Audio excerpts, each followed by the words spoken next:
नमस्कार दोस्तों, HM UMax education हम में आपका स्वागत है। और मैं शशिकांत सर। आज हम अपनी यूपी बोर्ड 10th क्लास के चैप्टर 6, कौन से चैप्टर पर हम चैप्टर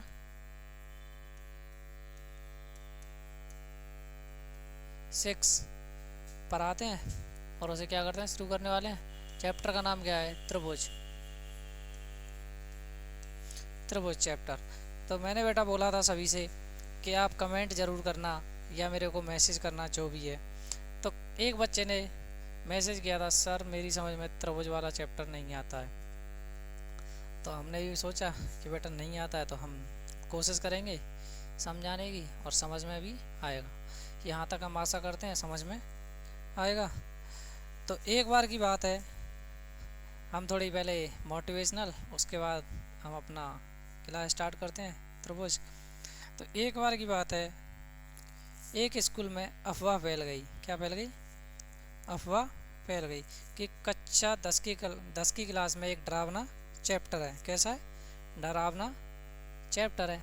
अफवाह फैल गई, उसे टीचर ने भी बता दिया, बच्चों के अंदर भी फैल गया। तो बच्चे कहते हैं उस चैप्टर को रात में मत खोलना। क्या नहीं करना? रात में मत खोलना। खोलते ही नींद उड़ जाती है। क्या हो जाती है? खोलते ही नींद गायब हो जाती है, नंबर गायब हो जाते हैं। जो हमारे नंबर आते हैं वो भी क्या हो जाते हैं? गायब हो जाते हैं। एक दिन राहुल ने हिम्मत की और रात को किताब खोली। एक दिन राहुल नाम का बच्चा था, उसने क्या कर लिया? किताब खोली और हिम्मत करके वो चैप्टर ही खोल लिया। पहले पेज पर बड़ा सा टाइटल बड़ा सा टाइटल देखा और राहुल घबरा गया। पहले ही पेज पर क्या देख लिया उसने? बड़ा सा टाइटल, जैसे हमने लिख दिया बड़ा सा चैप्टर 6 त्रिभुज। त्रिभुज। तो राहुल क्या हो गया? घबरा गया। अचानक उसे लगा कोई उसके पीछे खड़ा है। उसके पीछे खड़ा है, देखा होगा आपने। आप किसी सुनसान रास्ते पर आ रहे हैं, आपको ये लगेगा पीछे से पता नहीं कौन आ रहा है। वैसे उसे क्या लगा? पीछे से कोई आ रहा है। राहुल बोला, कौन कौन? तो कौन है? आवाज़ आई, मैं चैप्टर का भूत हूँ। उसने क्या बोला? मैं चैप्टर का भूत हूँ। भूत हंस पड़ा, मैं चैप्टर का भूत हूँ। राहुल कांपते हुए बोला, मुझे मत डराओ, मैं फेल हो जाऊँगा। राहुल ने क्या बोला उस भूत से? मुझे मत डराओ, मैं क्या हो जाऊँगा? फेल हो जाऊँगा। भूत हंस पड़ा, बोला, अरे पगले, मैं बच्चों को डराने नहीं, डर भगाने आता हूँ। मैं बच्चों को क्या करने? डराने नहीं, डर भगाने के लिए आता हूँ। भूत ने किताब पलटी, एक एक टॉपिक दिखाया। भूत ने क्या किया? उसे किताब पलटी और एक एक टॉपिक दिखा दिया। ये 5 लाइन का है। ये तो वही सवाल है जो पहले पढ़ा था। ये न्यूमेरिकल बस फार्मूला बदल के पूछा गया है। ये वो न्यूमेरिकल है जो फार्मूला बदल के पूछा गया है। 10 मिनट में राहुल का डर गायब हो गया। 10 मिनट में क्या हो गया? राहुल का डर गायब हो गया। भूत बोला, जब जब डर लगे पहला पेज खोलना, भूत अपने आप भाग जाएगा। जब आप पहला पेज ही नहीं खोलोगे तो डर तो लगेगा ही लगेगा। ऐसे ही बच्चे हैं, क्या है, पूरी साल तो पढ़े नहीं, और उसके बाद क्या हो गया? लास्ट में आके, अब लास्ट में आके सोचते हैं हम एक एक दिन में एक किताब कंप्लीट करेंगे। क्या करेंगे? एक दिन में एक किताब कंप्लीट करेंगे, तो डर तो लगेगा ही लगेगा। तो भूत अपने आप भाग जाएगा। अगले दिन राहुल बोला, सर उस चैप्टर में तो कोई भूत नहीं था। टीचर मुस्कुराया था, बेटा डर का भूत तो अब भाग चुका है। तो टीचर ने क्या बोला? बेटा जो डर का भूत था वो तो अब भाग चुका है। अब वो वही वाला चैप्टर हमारा डर का भूत क्या भाग चुका है। इसीलिए हमें क्या है, चैप्टर से डरना नहीं चाहिए, उसके क्या करना चाहिए? उसका सामना करना चाहिए। तो अब हम इस चैप्टर का सामना करने के लिए तैयार हैं। हाँ तो बेटा सभी तैयार हैं इस चैप्टर का सामना करने के लिए? डर तो नहीं लग रहा? अच्छा लग रहा है, चलो तो कोई बात नहीं, हम जिसे भगाने वाले हैं। तो अब हम चैप्टर क्या करने वाले हैं? शुरू। तो त्रिभुज। त्रिभुज क्या होता है? त्रिभुज 3 रेखाओं से घिरी बंद आकृति को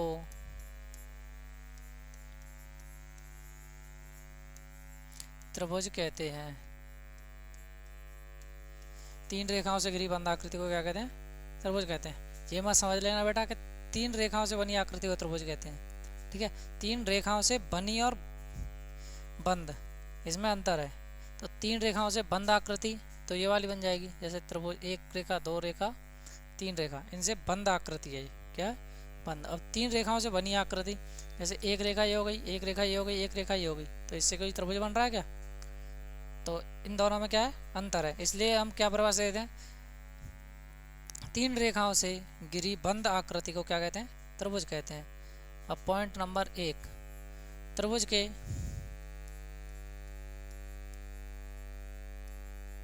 त्रिभुज के तीनों अंत है कोणों का योग। त्रिभुज के तीनों अंत कोणों का योग कितना होता है? बताइए कितना होता है? 180। अब इनका तो क्या होगा? 180। तीनों अंत कोण मान लो ए बी सी, कोण ए प्लस बी प्लस सी बराबर 180, कोण ए प्लस बी प्लस सी बराबर 180।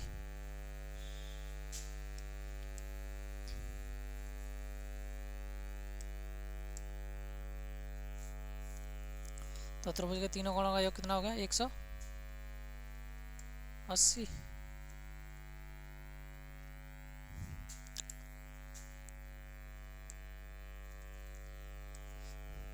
और त्रिभुज के तीनों बाह्य कोणों का योग, जैसे कोण बना लो,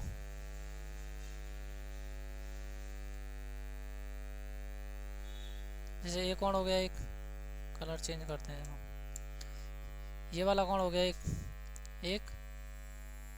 ये वाला कोण हो गया, ये वाला कोण हो गया। इन तीनों कोणों का योग, तीनों बाह्य कोणों का योग, जैसे ये कोण हो गया 1 2 3। त्रिभुज के तीनों बाह्य कोणों का योग कितना होता है बेटा? जल्दी जल्दी बताओ। त्रिभुज के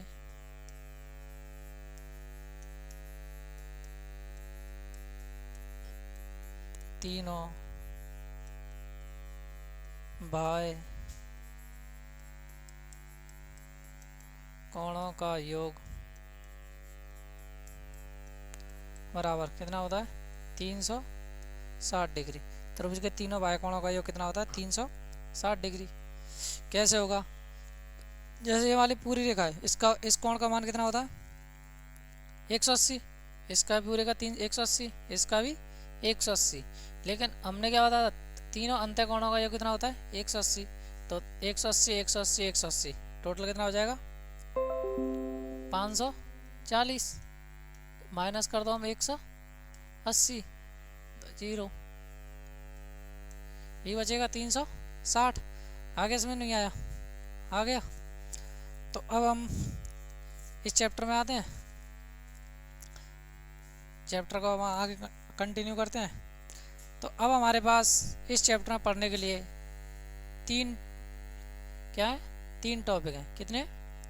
3 टॉपिक हैं। लेकिन उससे पहले हमारी 9th क्लास का पोर्शन है। क्या है? Class 9th। क्लास 9th में आप सभी ने पढ़ा होगा, क्या पढ़ा था? सर्वांग समता। सर्वांग समता पढ़ा था या नहीं पढ़ा था?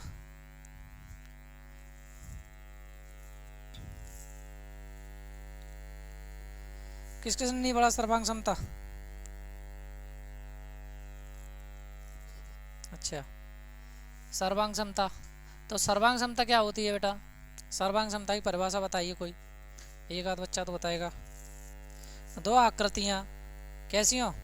दो आकृतियाँ आकार और साइज, आकार और साइज या माप, आकार और साइज दोनों में कैसी हो? समान हो। जैसे कि एग्जाम्पल देख लो, जैसे ये क्या है? एक गोलू है। कौन है? गोलू। ये एक गोलू, इसका ये हाथ हो गए, ये भी हो गया। ऐसा ही क्या बना दें हम? एक और बना दें गोलू, ये ज़्यादा बड़ा हो गया। क्या बना दें? गोलू।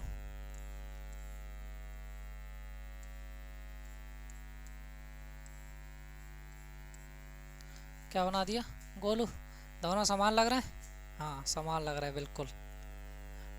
तो दोनों कैसे हैं, आकार में भी समान है, लंबाई में भी समान है, तो साइज में भी समान है। क्या है, साइज में भी समान है।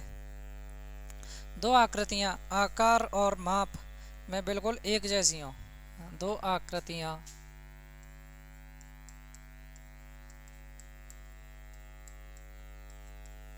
दो आकृतियाँ आकार एवं माप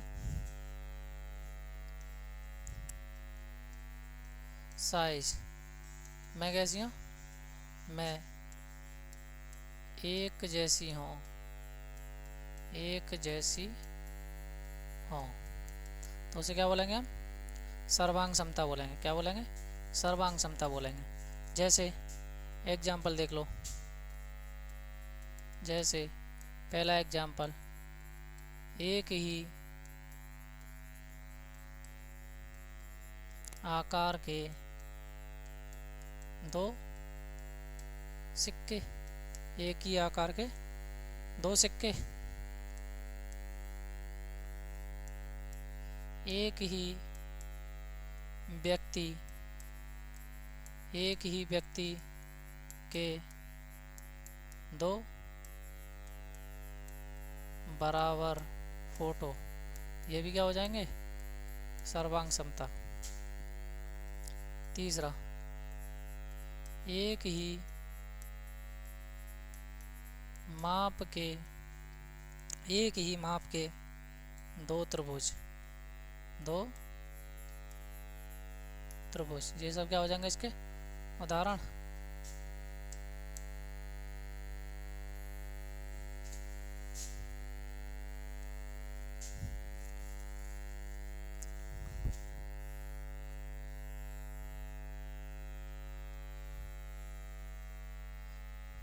तो बेटा ये समझ में आ गया होगा, दिख रहा है। अब इसके बाद हम क्या करते हैं, समरूप। दूसरा क्या होता है, पहला हो गया, दूसरा क्या होता है, समरूप, जो कि हमारे किस में, हमारे सिलेबस में दे रखा है 10th क्लास के में। अब समरूप आकृतियाँ कैसी होती हैं, बताइए, समरूप आकृतियाँ कैसी होती हैं। दो आकृतियाँ कैसी हो, दो आकृतियाँ आकार में एक जैसी हो, आकार में कैसी हो, एक जैसी हो, लेकिन साइज कैसे हो, अलग अलग हो। साइज कैसे हो, अलग अलग। जैसे मैंने अभी बनाया था गोलू मोलू दोनों, जैसे मैंने अभी ये दो गोलू बनाए थे, या नहीं बनाए थे, दो गोलू दिख रहे हैं, हाँ दिख रहे हैं। अब इनमें से ही मैं गोलू उठा लेता हूँ कोई सा, चलो मैं बना लेता हूँ दूसरा। जैसे एक गोलू कौन सा हो गया, ये हो गया, ठीक है।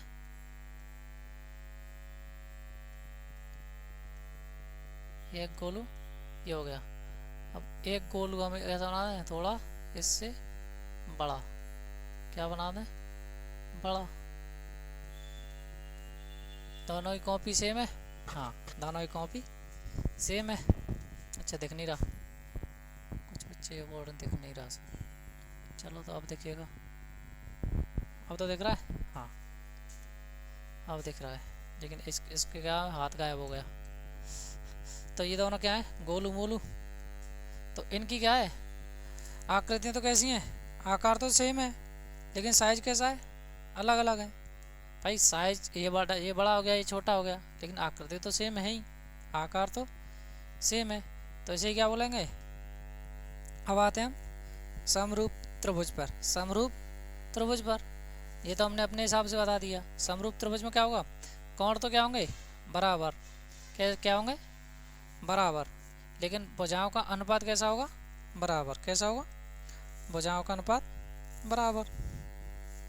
दो आकृतियाँ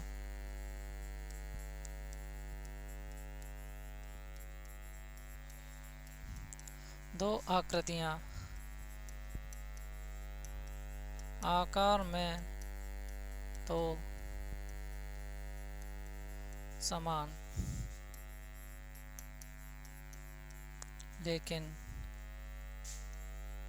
साइज साइज में कैसे होंगे, अलग अलग।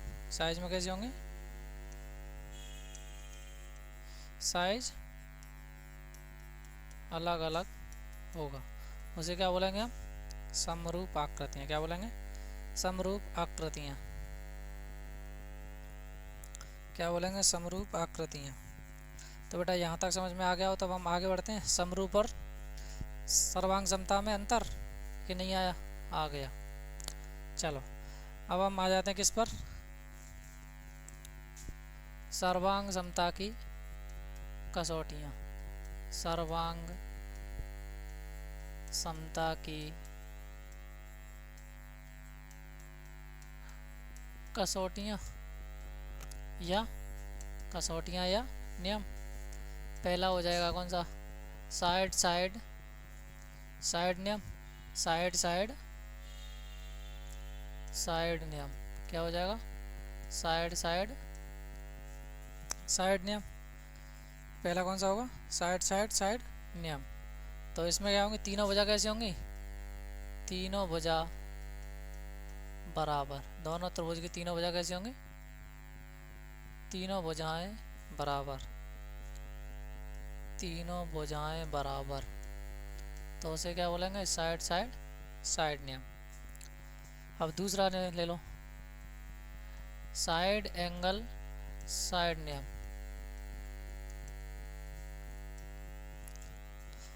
दोनों भुजाओं की, दोनों त्रिभुजों की दो भुजाएं कैसी होंगी, बराबर। दोनों त्रिभुजों की दो भुजाएं कैसी होंगी, बराबर। और उनके बीच के कोण कैसा होगा, बराबर। दो भुजाएं बराबर और उनके बीच का कोण कैसा होगा, कोण बराबर। तो उसे क्या बोलेंगे, साइड एंगल साइड नियम। तीसरा, एंगल साइड एंगल नियम। तीसरा कौन सा हो जाएगा, एंगल साइड एंगल नियम। इसमें क्या होता है, दो कोण बराबर और उनके बीच की भुजा कैसी होगी, बराबर। बीच की भुजा कैसी होगी, बराबर। उसे क्या बोलेंगे, साइड एंगल, वो एंगल साइड एंगल नियम। चौथा, एंगल एंगल एंगल नियम, जिसमें क्या होगा, जिसमें तीनों कोण बराबर। जिसमें तीनों कोण क्या होंगे, तीनों या दोनों कोण बराबर। भाई दो कोण बराबर होंगे तो तीसरा कोण तो ऑटोमेटिक बराबर हो जाएगा कि नहीं होगा। जैसे मैं क्या दे दूँ, त्रिभुज दे दूँ, एक त्रिभुज और ये दूसरा त्रिभुज, ये भी, ये मान लो 70 का, ये मान लो 60 का, तो ये भी होगा 60 का, ये भी मान लो 70 का। तो ये कितना हो जाएगा, 70 और 60 130। 70 और 60 130। 180 में से 130 गए तो ये कितना बचा, 50। तो ये भी कितना बचा, 50। तो दोनों कोण, वो तीसरा कोण तो ऑटोमेटिक बराबर हो जाएगा। जैसे एंगल एंगल नियम भी बोलते हैं, एंगल साइड और तीन एंगल एंगल एंगल एंगल नियम भी बोलते हैं। अब लास्ट पांचवा, RHS नियम। RHS नियम,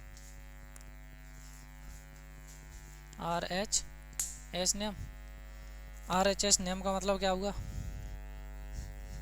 RHS नियम का मतलब क्या होगा, समकोण कर्ण और एक भुजा क्या होगी, बराबर। समकोण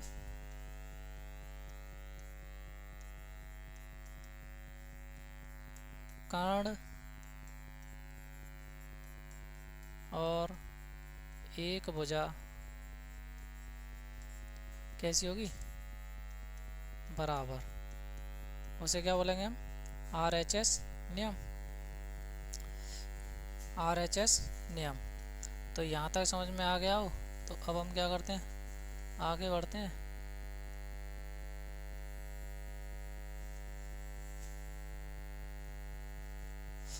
तो ये उतार लिया सभी ने, इसे बगल कर दें, इसी पे क्या रखते हैं हम, साइज दिख रहा है, इसी पे हम क्या लिखेंगे अभी,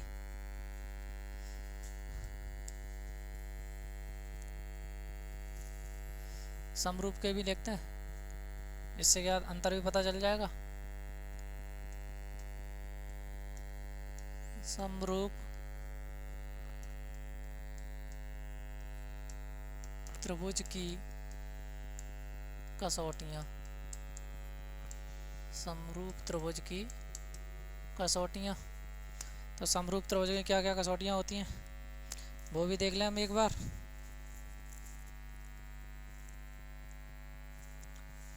पहले क्या हो जाएगी, मान लो एंगल, एंगल एंगल नियम, चाहे साइड साइड साइड नियम, जो भी लिखना चाहे, एंगल नियम, एंगल एंगल एंगल नियम।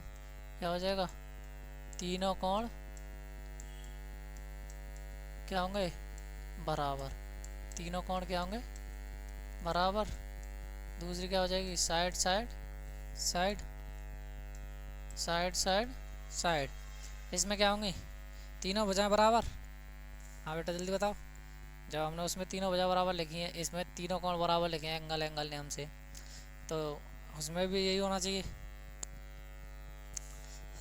भुजाओं का जो अनुपात होगा, भुजाओं का अनुपात कैसा होना चाहिए, बराबर। भुजाओं का अनुपात कैसा होगा, बराबर। भुजाओं का अनुपात बराबर या समान, ना कि भुजाएं बराबर। अनुपात कैसा होना चाहिए इसमें, समान। अनुपात कैसा होना चाहिए, समान।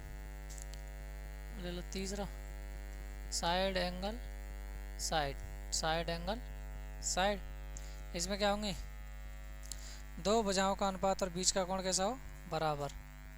दो भुजाओं का अनुपात, दो भुजाओं का अनुपात और बीच का कोण कैसे होना चाहिए, बराबर। बीच का कोण कैसा होना चाहिए, बराबर। तो ये हमारी समझ में आ गया होगा कि इनमें अंतर क्या है, अंतर क्या नहीं है। अगर नहीं आया हो तो दोबारा एक्सप्लेन करें। आपको ऑनलाइन पढ़ने में अच्छा भी है और नुकसान भी। अच्छा कैसे है कि क्वेश्चन हम रिपीट पूछ नहीं सकते, लेकिन फ़ायदा क्या है, ऐसे हम एक ही वीडियो को क्या है बार बार रिवाइज करके देख सकते हैं, ये आपके पास लाइफ टाइम रहेगी। तो इसलिए ऑनलाइन पढ़ने में हमें फ़ायदा अधिक है, नुकसान कम है।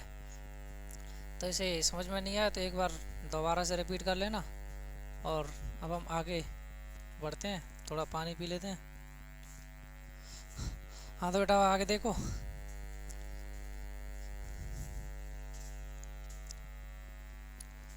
तो इसमें ऐसे हम लिखेंगे कैसे, जैसे दो त्रिभुज होंगे, मान लो ए बी सी, इसका चिन्ह सर्वांग सम का, दो समांतर रेखा उसके ऊपर क्या उड़ानी है, त्रिज्या उड़ानी है, डी ई एफ, इसे ऐसे लिख देंगे। इसे कैसे लिखेंगे, त्रिभुज ए बी सी जो त्रिज्या उड़ाएंगे, और D E F, D E F, यही क्या हो जाएंगे हमारे चिन्ह हो जाएंगे। इन्हें लिखने का तरीका ये भी पूछ लेता है कि सर्वांग सम को हम कैसे, जब दो त्रिभुज सर्वांग सम है तो उसे कैसे लिखते हैं, समरूप है तो उन्हें कैसे लिखते हैं, ये समझ में आई गया होगा। इसके तीनों कोण बराबर, इसके भी तीनों कोण बराबर, अंतर, चलो अंतर भी लिखा देता हूँ मैं इनमें। अब अंतर, दोनों में अंतर, एक साइड में क्या डाल लो, सर्वांग सम, और एक साइड में डाल लो समरूप। एक साइड में सर्वांग सम, एक साइड में समरूप।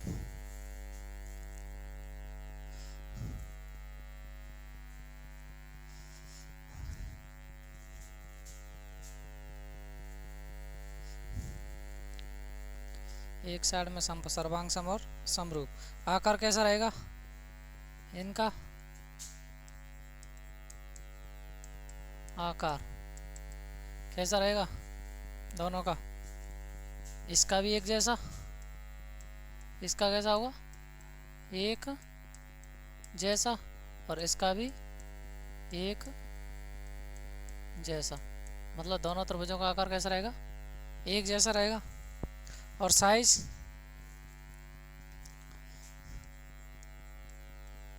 साइज इसका तो कैसा रहेगा? एक जैसा। दोनों त्रिभुज साइज कैसा होगा? एक जैसा। और इसका कैसा होगा? अलग अलग। इसका कैसा होगा? अलग अलग। कोण, कोण कैसे होंगे? कोण दोनों में कैसे होंगे? बराबर। कोण दोनों में कैसे होंगे? बराबर। इसमें भी बराबर।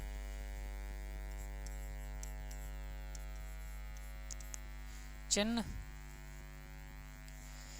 चिन्ह कैसा होगा बताओ? चिन्ह जो मैंने अभी बताया था कि नहीं बताया था? और इसमें ऐसे, यही क्या होगा? इसके अंतर हो गए। कोण दोनों में कैसे होंगे? बराबर। तो अब हम यूपी बोर्ड कहाँ पर आ जाते हैं? जो तीसरा टॉपिक है यूपी बोर्ड, वो 10वीं क्लास का कौन सा है? दूसरा टॉपिक है। लेकिन वैसे हमारा जो चल रहा है इसमें तीसरा टॉपिक, 2 टॉपिक कंप्लीट हो गए।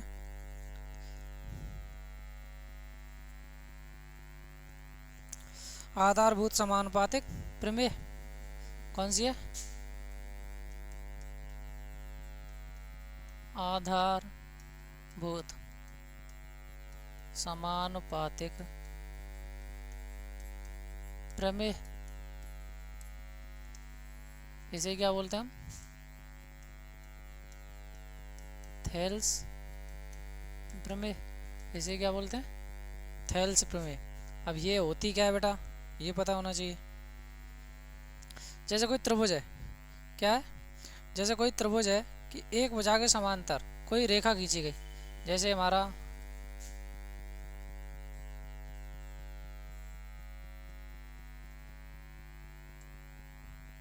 मान लो ये क्या है? एक त्रिभुज है।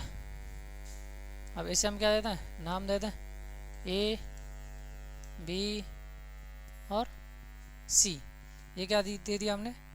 त्रिभुज का नाम।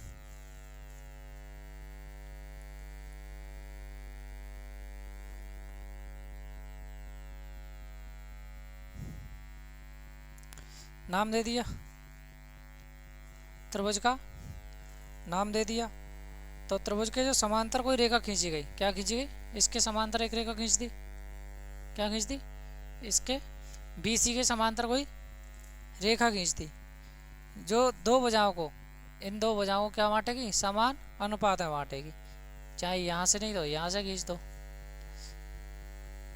ऐसे खींच दी। तो ये किसके समांतर है? इसके। ये दोनों समांतर हैं। इन दोनों भुजाओं को क्या बांटेगी? समान अनुपात में बांटेगी। इसे क्या बोलते हैं हम? थेल्स प्रमेय बोलते हैं। इसे क्या बोलते हैं हम?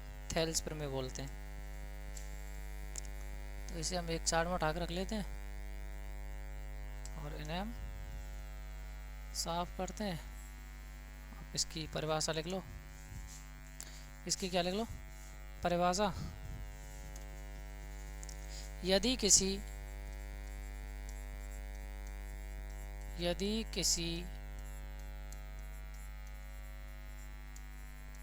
त्रिभुज की एक भुजा के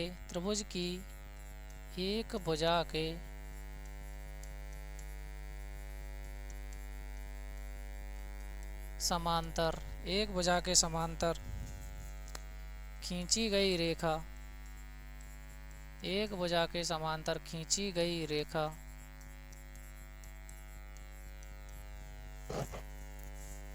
बाकी दो भुजाओं को बाकी दो भुजाओं को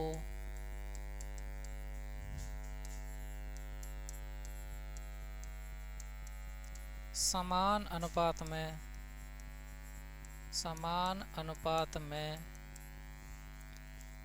काटती है,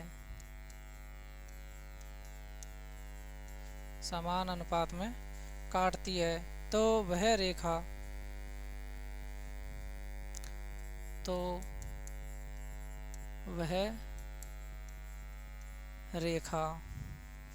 आधार के समानुपाती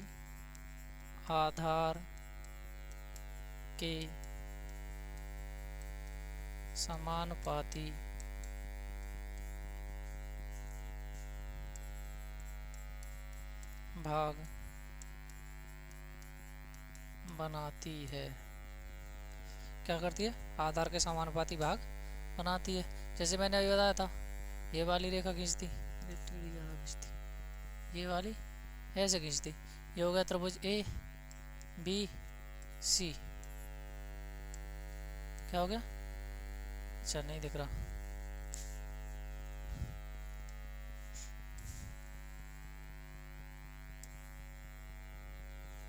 अब तो दिख रहा है। हाँ,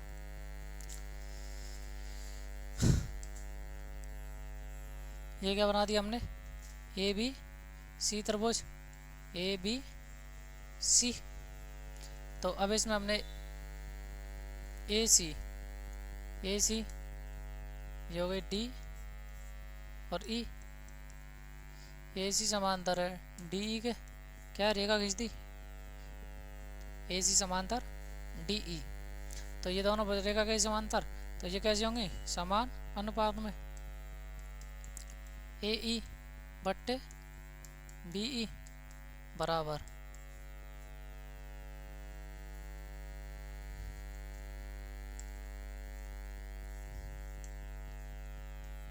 सी डी बट्टे बी डी। ये कैसे हो जाएंगे? समान अनुपात में। तो बेटा यही हमारी क्या है? थेल्स प्रमेय है। इसी पे क्या है? प्रश्न पूछता है एग्जामिनर। क्या पूछता है? प्रश्न पूछता है।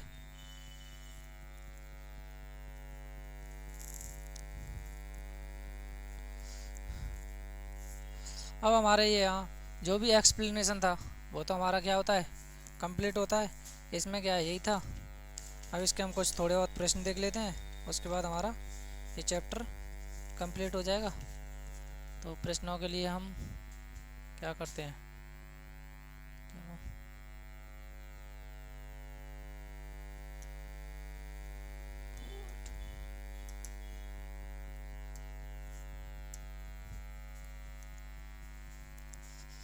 प्रश्न निकालते हैं और प्रश्न हम करना। नहीं दिख रहा है? दिख रहा हो तो अच्छी बात है। अच्छा दिख रहा है, नहीं दिख रहा तो हम कोशिश करते हैं दिखाने की। अच्छा, ये तो आपने देखी होंगी एक्सरसाइज पहली है। सभी व्रत कैसे होते हैं? सर्वांग सम होते हैं या समरूप होते हैं? सभी व्रत कैसे होते हैं बेटा? जल्दी बताओ। सर्वांग सम या समरूप? कैसे होंगे? समरूप। कैसे होंगे? समरूप। सभी वर्ग होते हैं समरूप या सर्वांगतम सम? सभी वर्ग कैसे होते हैं? समरूप ही होते हैं। कैसे होते हैं? समरूप। सभी भुजाएं, सभी त्रिभुज समरूप होते हैं। कौन से त्रिभुज समरूप होते हैं? समबाहु, समद्विबाहु या कौन से होंगे बताओ?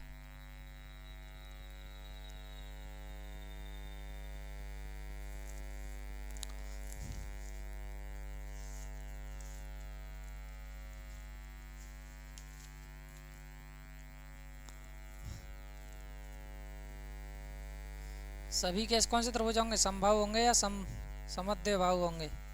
जल्दी से कौन से होंगे? समबाहु।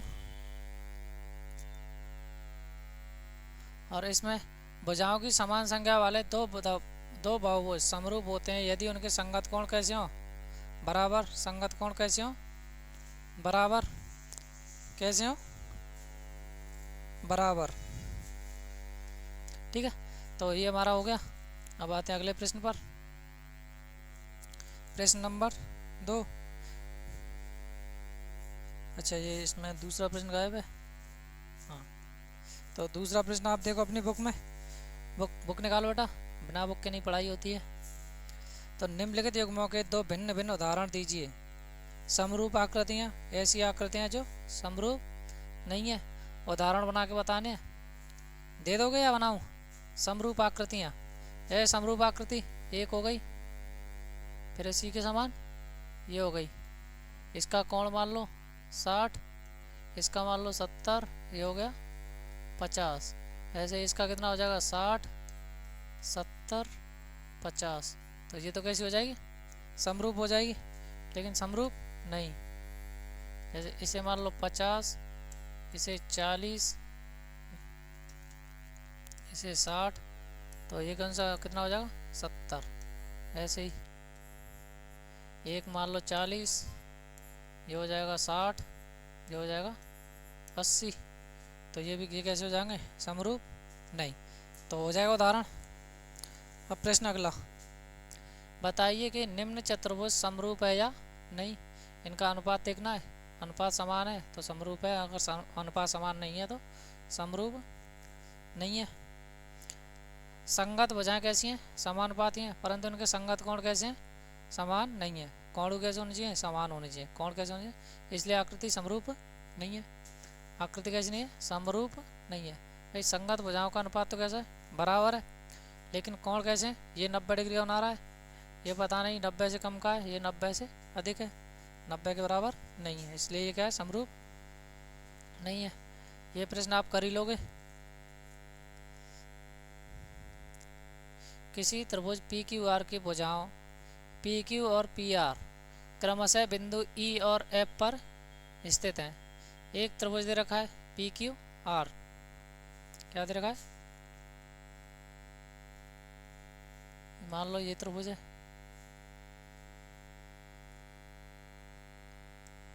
त्रिभुज दिख रहा है, हाँ। त्रिभुज कौन सा है, P Q R, P Q R. P Q और पी आर पर क्रमशः दो बिंदु स्थित हैं। इस पे एक तो हो गया ये ई और ये एफ।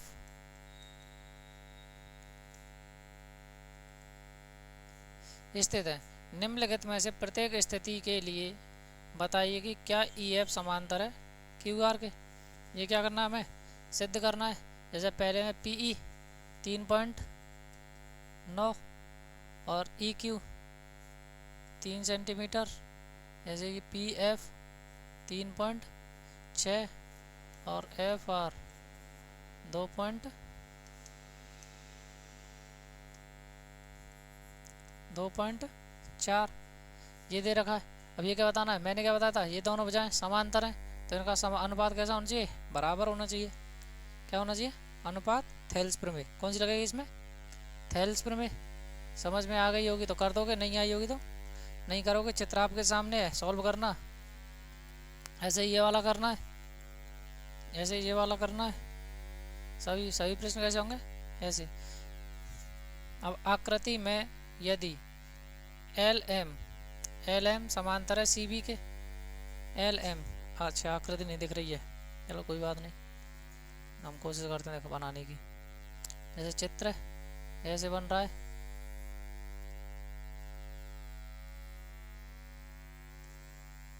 चित्र कैसे सेम, ठीक है, ए बी सी डी, ये क्या है, एल एम एन, ठीक है, ये चित्र है एल एम एन। तो इसमें समांतर क्या रखा है, एल एम समांतर है सी